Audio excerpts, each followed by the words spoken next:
عبرانیوں کے نام خط اس کا 5واں باب اور اس کی 11ویں آیت سے لے کر 14ویں آیت تک کلام مقدس میں اس طرح سے لکھا ہے، غور سے سنیے۔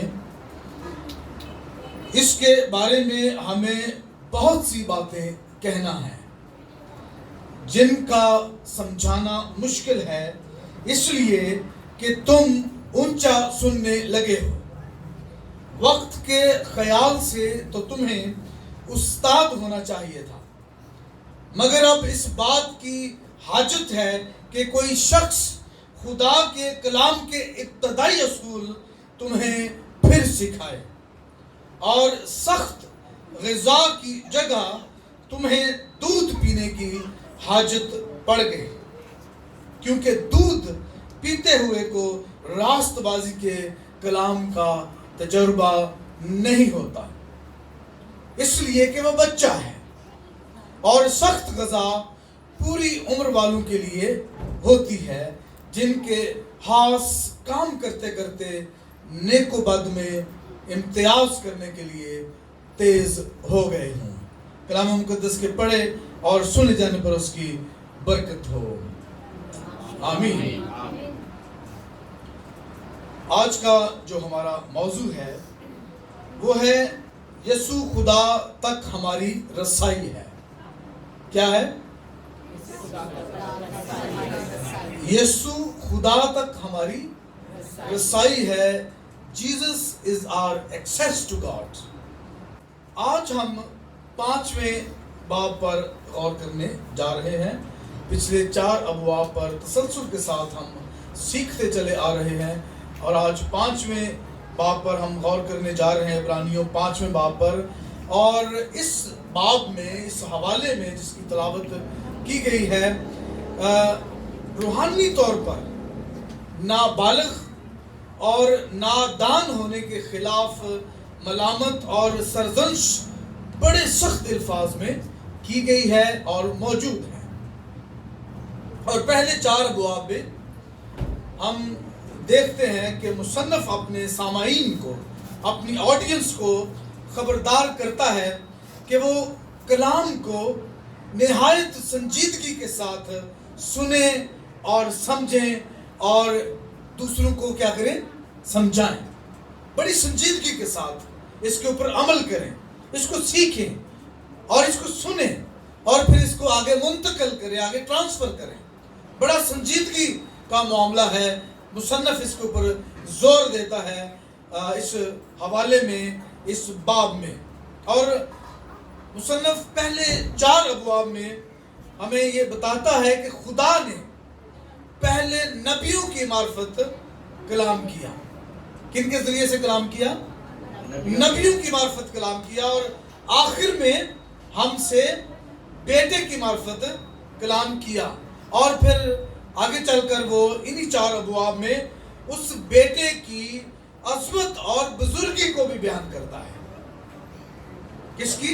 یسوع مسیح کی عظمت اور بزرگی کو بیان کرتا ہے۔ اور پھر دوسرے باب کی پہلی آیت میں وہ ہمیں سکھاتا ہے اور خبردار کرتا ہے اور ہمیں تنبیہ کرتا ہے، اور وہ کہتا ہے کہ اس لیے جو باتیں ہم نے سنی ان پر اور بھی دل لگا کر غور کرنا چاہیے، تاکہ ہم ان سے دور نہ چلے جائیں۔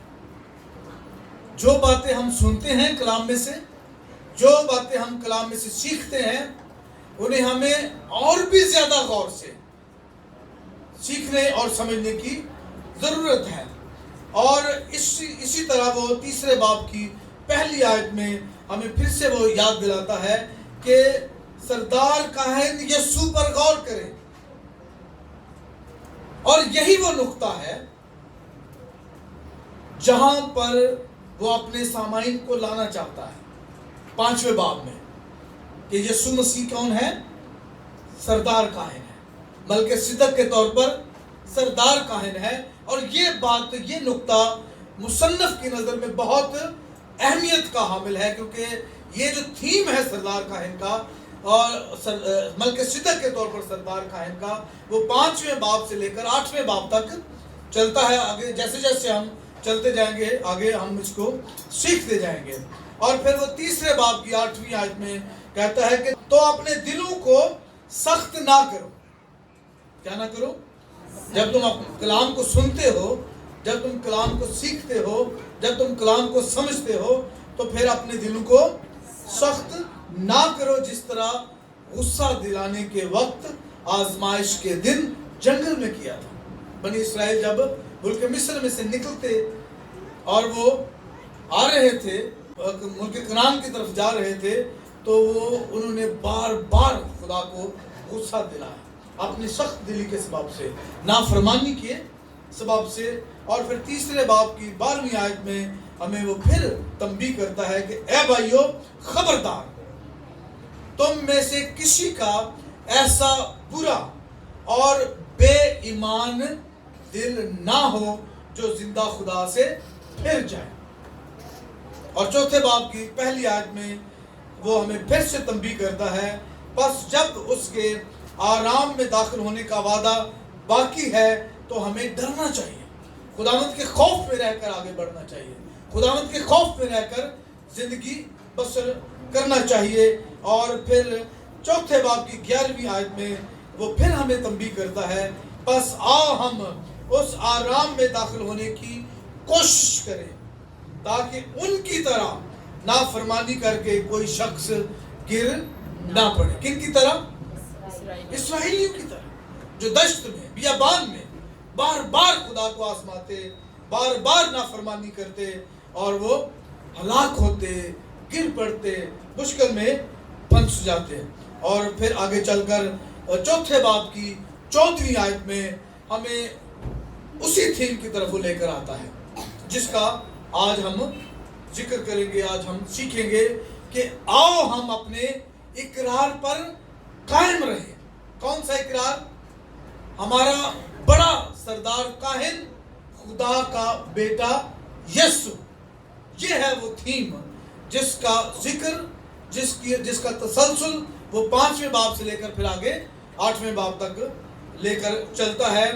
کہ ہمارا اقرار کیا ہے کہ خداوند یسوع مسیح ہمارا بڑا سردار کاہن ہے، چیف پریسٹ ہے.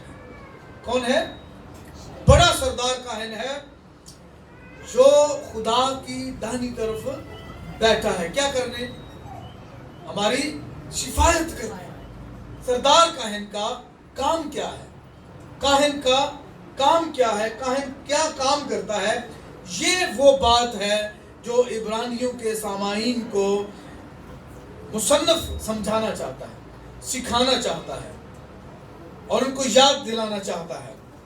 اور عبرانیوں کا مصنف مسیح یسوع کے سردار کاہن ہونے کے عقیدہ کو سمجھانے کی کوشش کرتا ہے. یہ ایک ڈاکٹرین ہے، doctrine of high priesthood of Jesus Christ.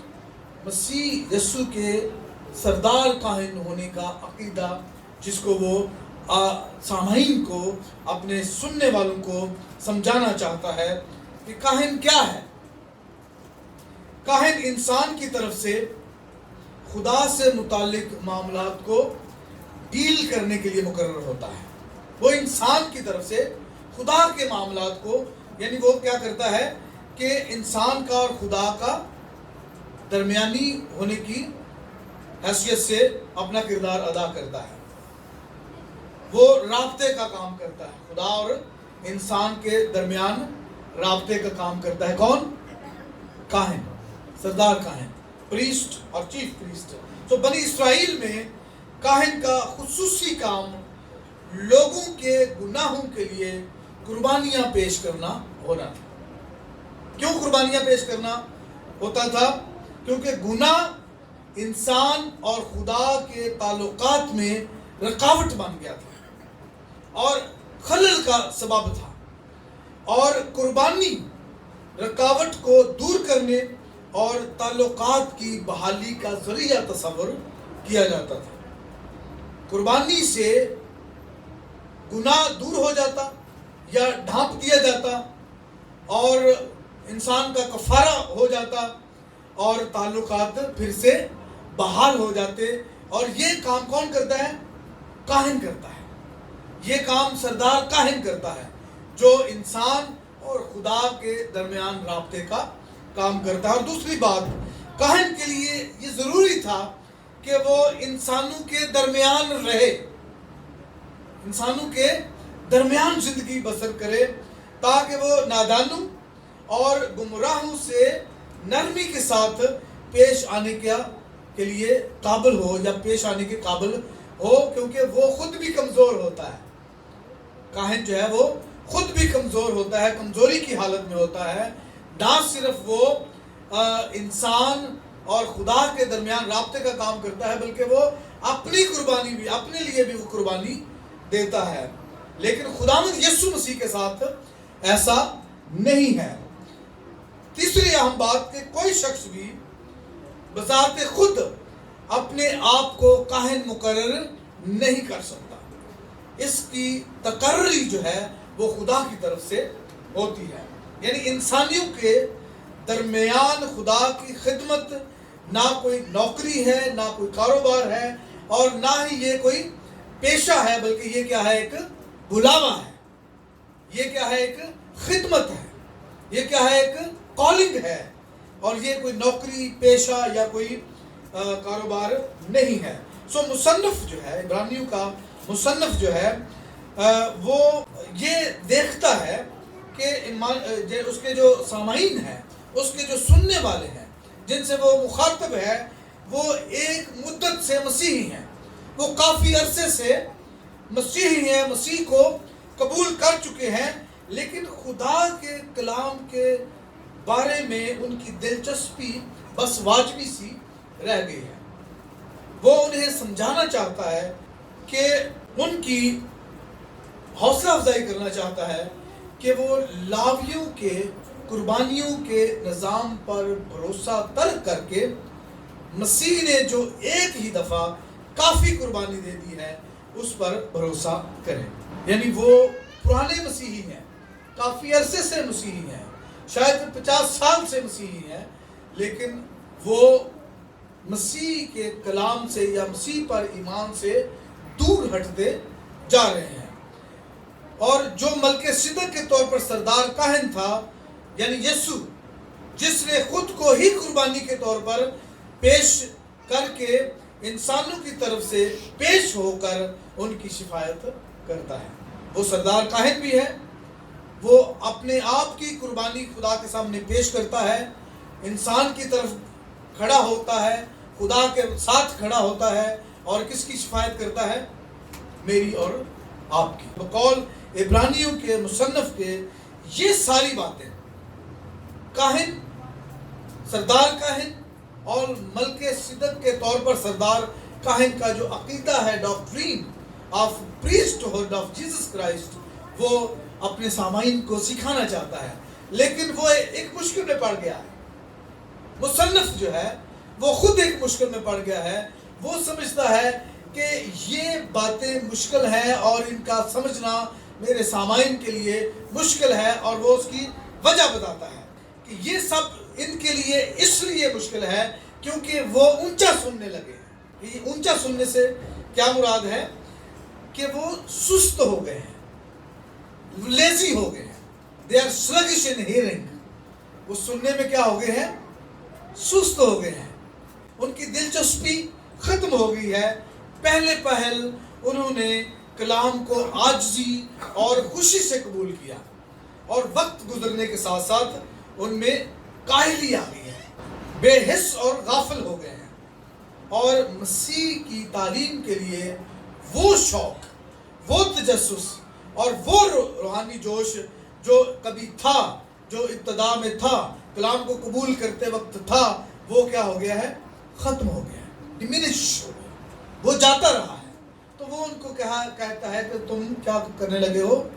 اونچا سننے لگے ہو. اور ان کو وہ شرم دلاتا ہے کہ وقت کے خیال سے تمہیں استاد ہونا چاہیے تھا، وقت کے خیال سے تمہیں استاد ہونا چاہیے تھا، مگر اب حاجت یہ ہے کہ کوئی شخص ابتدائی باتیں تمہیں پھر سے سکھائے، کلام کی ابتدائی باتیں تمہیں پھر سے سکھائے، کیونکہ اب تمہیں سخت غذا کی جگہ نرم غذا کی ضرورت پڑ گئی ہے. وقت کے لحاظ سے اب تمہیں سخت غذا کی طرف جانا چاہیے تھا, اب تم پھر دودھ کے خواہشمند ہو, پھر تمہیں نرم غذا چاہیے. وہ سکھانا یہ چاہتا ہے کہ تمہاری نشو و نما رک گئی ہے, تمہاری ترقی رک گئی ہے. اور ہم سیکھتے ہیں, ہم سائنس کے اسٹوڈنٹس جانتے ہیں کہ every living organism is small in the beginning but then grows. ہر زندہ چیز جو ہے وہ ابتدا میں چھوٹی ہوتی ہے اور پھر بڑھتی جاتی ہے, ترقی کرتی جاتی ہے. Christians should grow as well. مسیحیوں کو بھی بڑھنا چاہیے, ترقی کرنا چاہیے, آگے بڑھنا چاہیے. لیکن وقت کے لحاظ سے تو ہمیں کہیں سے کہیں ہونا چاہیے تھا.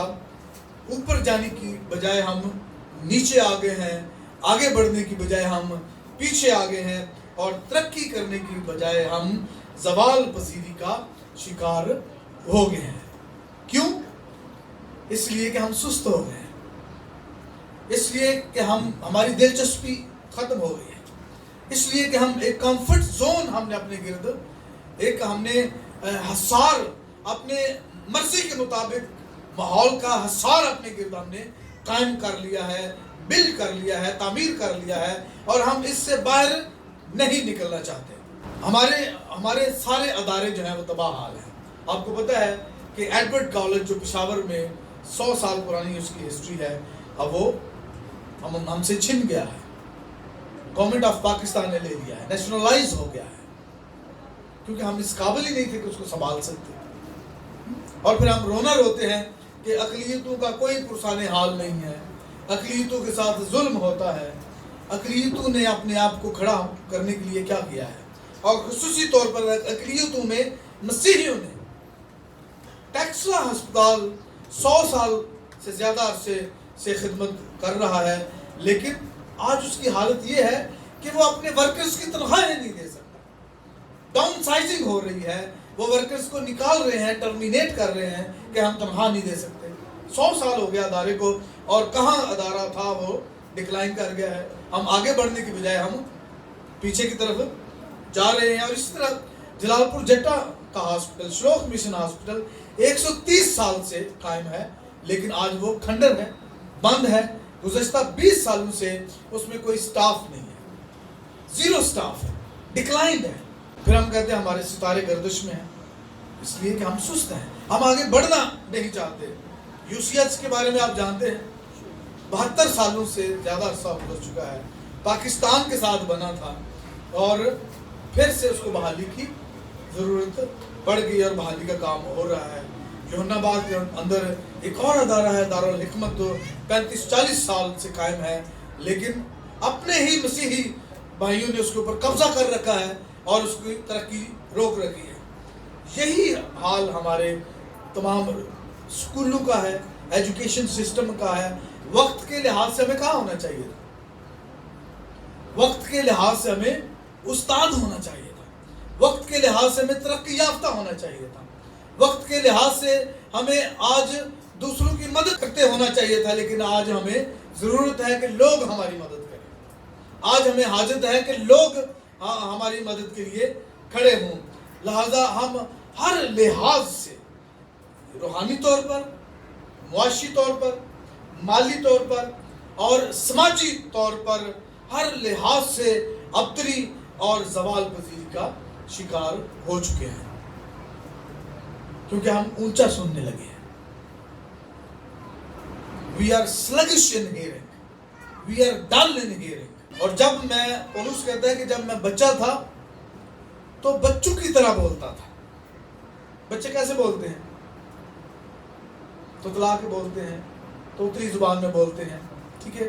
بچوں کی سی طبیعت تھی اور بچوں کی سی سمجھ تھی, لیکن جب جوان ہوا تو بچپن کی باتیں ترک کر دی, چھوڑ دی. تو 5 سال تک کی عمر کا بچہ اگر توتلی زبان میں باتیں کرتا ہے تو ہر کوئی انجوائے کرتا ہے, خوش ہوتا ہے, رائٹ. لیکن اگر وہی بچہ 18 سال کی عمر میں توتلی زبان میں باتیں کرے تو والدین کے لیے شرمندگی کا سبب بنتا ہے, اور لوگ اس کو مذاق کرتے ہیں, تضحیک کا نشانہ بناتے ہیں کہ اتنا بڑا ہو گیا اور ابھی تک اس کا بچپنا ابھی تک نہیں گیا. تو دنیا کو کیا چاہیے؟ What does world need؟ آج دنیا کو ہم سے کیا چاہیے؟